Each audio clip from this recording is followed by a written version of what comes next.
Que le Seigneur vous bénisse, que la grâce et la paix de Dieu soient avec vous. Aujourd'hui, c'est un nouveau jour. Que la grâce de Dieu soit avec vous. Que la présence de Dieu soit dans cet enseignement. Que la faveur de Dieu vienne sur vous au nom de Jésus-Christ. Nous allons parler ce matin de la puissance de la prière. La puissance de la prière. J'aimerais voir un peu avec vous sur les versets, les recommandations de Christ, les dernières recommandations de Christ à ses disciples. Nous sommes aussi les disciples de Jésus-Christ. Nous sommes aussi les enfants de Dieu. Donc, il faut se baser sur les dernières recommandations de Christ pour avoir la puissance de la prière, l'efficacité de la prière dans nos moments de prière. Il faut voir les recommandations de Christ et c'est sur ces recommandations que nous allons avancer. Que Dieu nous bénisse. Nous allons prendre nos Bibles dans Matthieu chapitre 28, à partir du verset 15, à partir du verset 18 à 20. Je vais lire la parole du Seigneur. Jésus s'étant approché leur parla ainsi. Tout pouvoir m'a été donné dans le ciel et sur la terre. Christ dit à ses disciples, tout pouvoir m'a été donné dans le ciel et sur la terre. Et il a le pouvoir dans le ciel et sur la terre.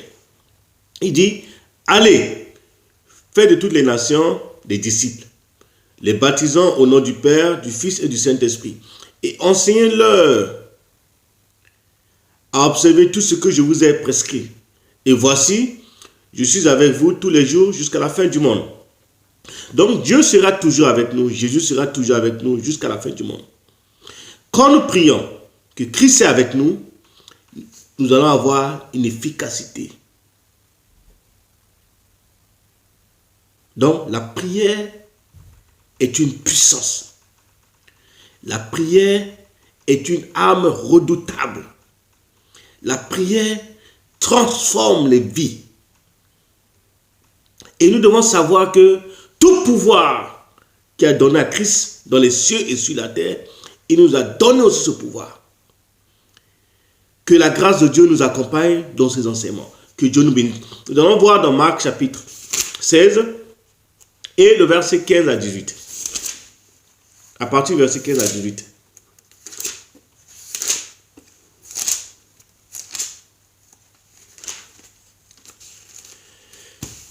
Puis il leur dit, allez partout le monde et prêchez la bonne nouvelle à toute la création. Celui qui croira et qui sera baptisé sera sauvé. Mais celui qui ne croira pas sera condamné.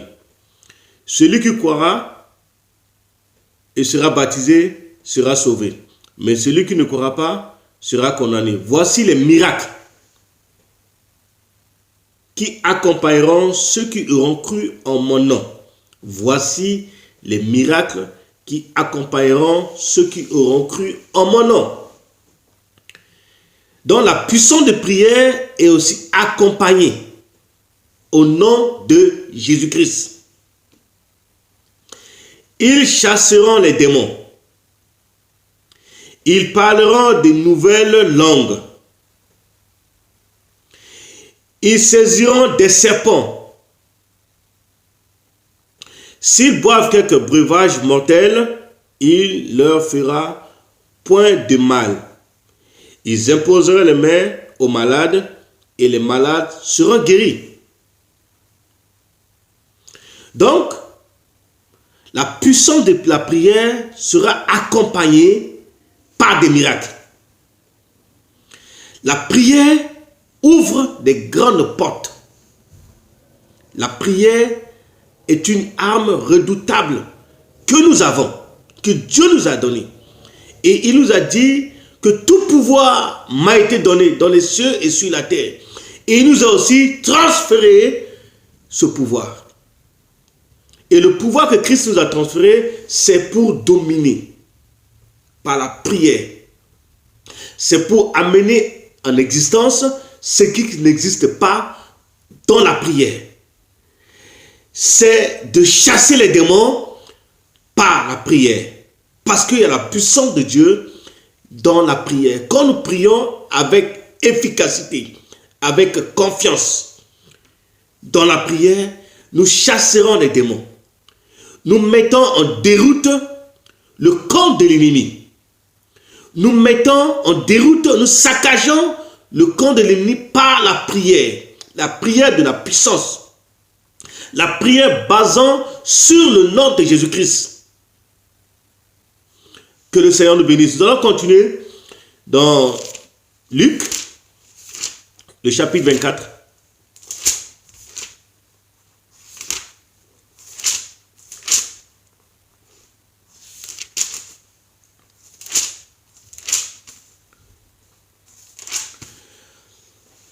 Luc 24, 45.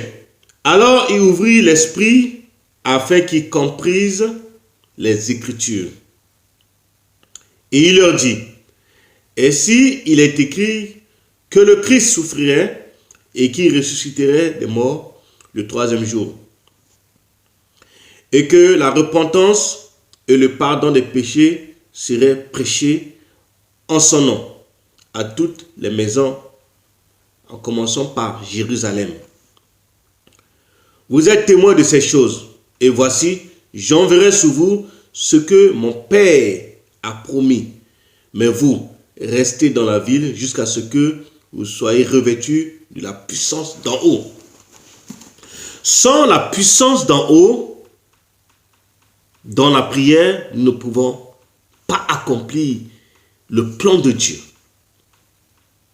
Et Christ leur dit dans le verset 48,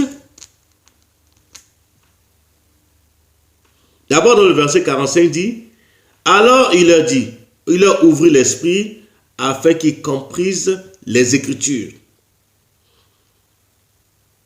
Comprendre l'Écriture et connaître les Écritures.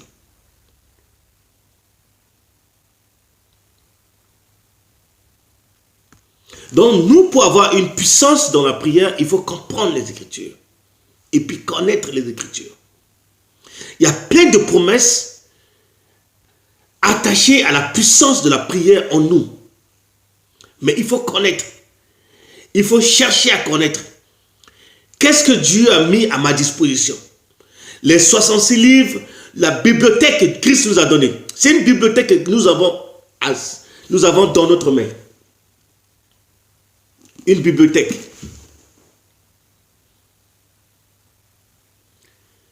Dans cette bibliothèque, il y a tout pour nous rendre forts. Il y a tout pour nous rendre puissants dans la prière. Mais il veut que nous ayons la connaissance des Écritures et que nous connaîtrons la parole de Dieu. Amen. Nous allons voir aussi dans Jean 21, 15.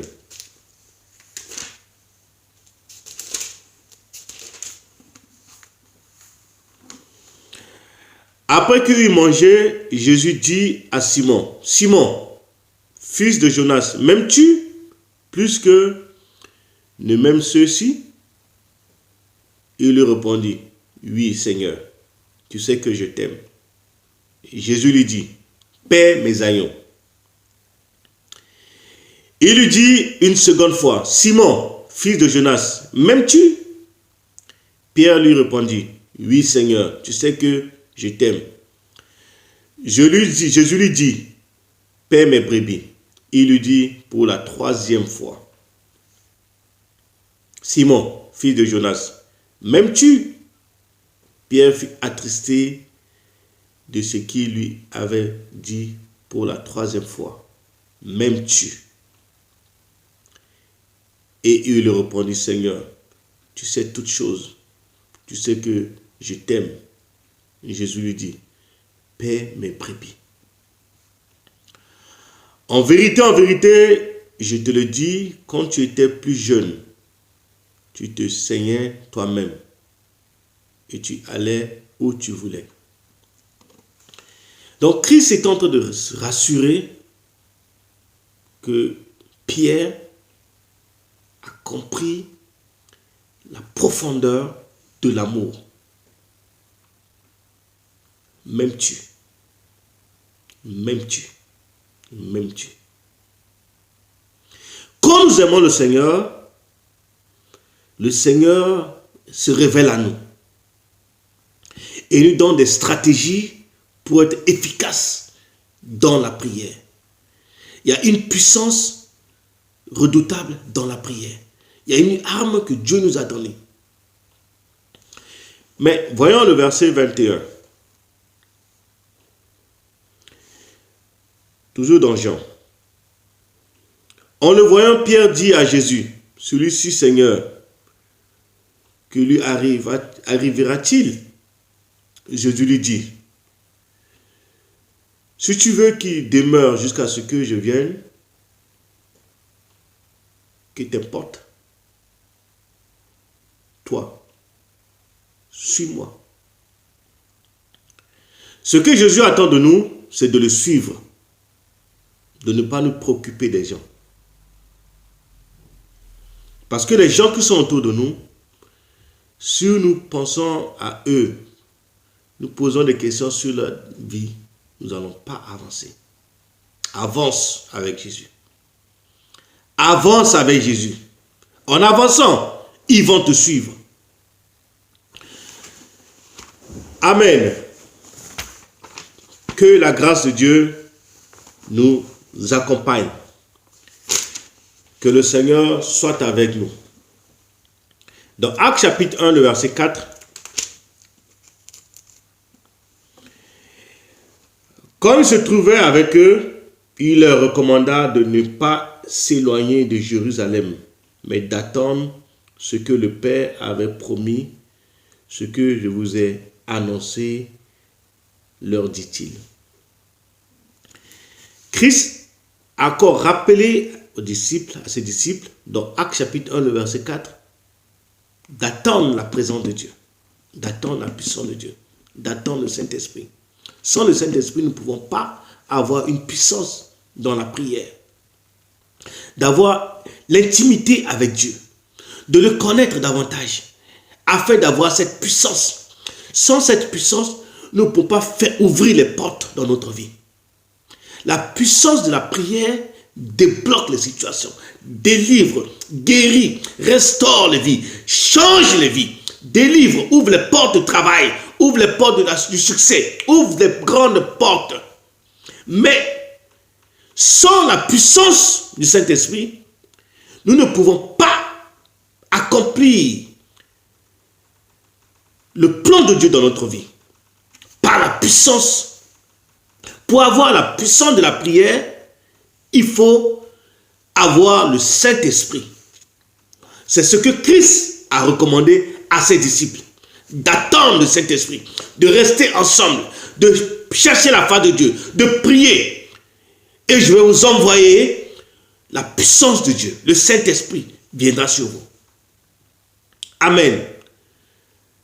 La prière nous amènera à gagner des âmes perdues par la puissance de la prière. La prière ouvre les portes, vide le royaume de Satan et gagne le royaume de Dieu par la prière. Nous allons voir dans Matthieu chapitre 9.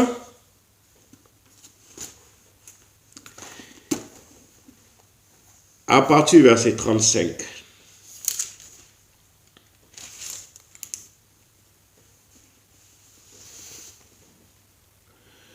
Jésus parcourait toutes les villes et les villages, enseignant dans les synagogues, prêchant la bonne nouvelle du royaume et guérissant toute maladie et toute infirmité. Voyant la foule, il fut ému de compassion pour elle, parce qu'elle était languissante et abattue, comme des brebis qui n'ont point de berger. Alors il dit à ses disciples, la moisson est grande, mais il y a peu d'ouvriers. Priez donc le maître de la moisson d'envoyer les ouvriers dans sa moisson. Le maître de la moisson, c'est Christ, c'est Jésus. Priez donc le maître de la moisson d'envoyer les ouvriers dans sa moisson. Pour avoir la puissance de la prière par le Saint-Esprit, nous allons gagner des âmes avec la prière. La prière gagne des âmes. Il y a des âmes qui ont besoin de l'évangile. Notre relation et la croissance personnelle et la prière, c'est par l'intimité.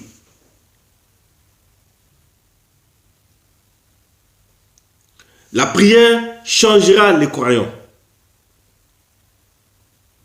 La prière va transformer les ministères, va transformer l'église de Dieu, va transformer la vie des gens qui sont dans l'église. Les gens sont attachés à l'idolâtrie. Les gens sont attachés à la religion.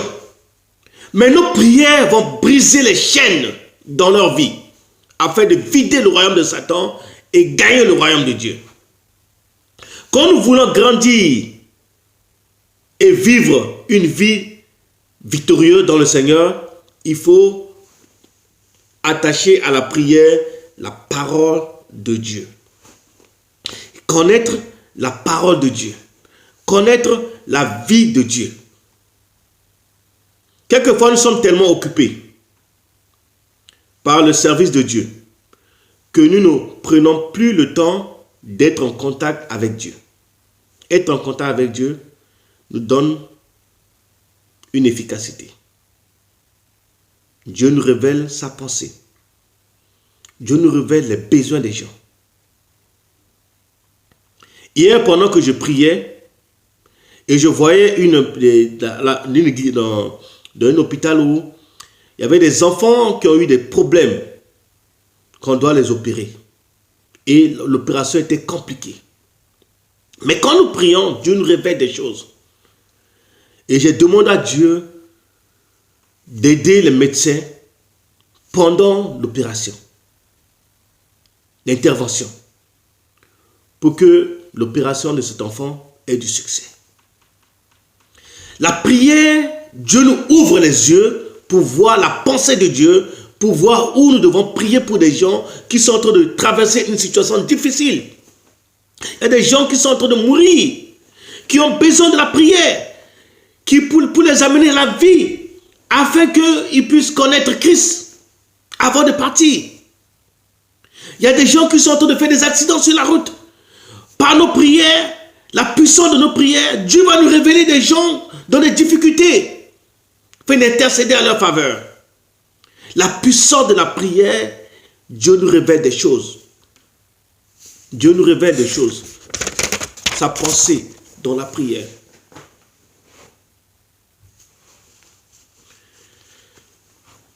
Notre Dieu nous révèle toujours sa pensée. Notre Père nous révèle toujours la pensée qu'il a pour son peuple. Nous avons prié pour cette année 2020. Une année de grâce, une année de faveur, une année bénie. Si nous ne nous levons pas pour prier, pour intercéder, pour déclarer, pour proclamer des choses, nous n'allons pas voir la grâce de Dieu, la faveur de Dieu dans notre vie. Nous allons prier. Seigneur, nous voici devant toi. Nous invoquons ton nom. Nous demandons ta grâce. Nous demandons ta faveur. Aide-nous à prier avec efficacité. Aide-nous à te connaître encore davantage. Aide-nous à faire ta volonté. Nous voulons, Seigneur, voir les choses changer dans notre vie.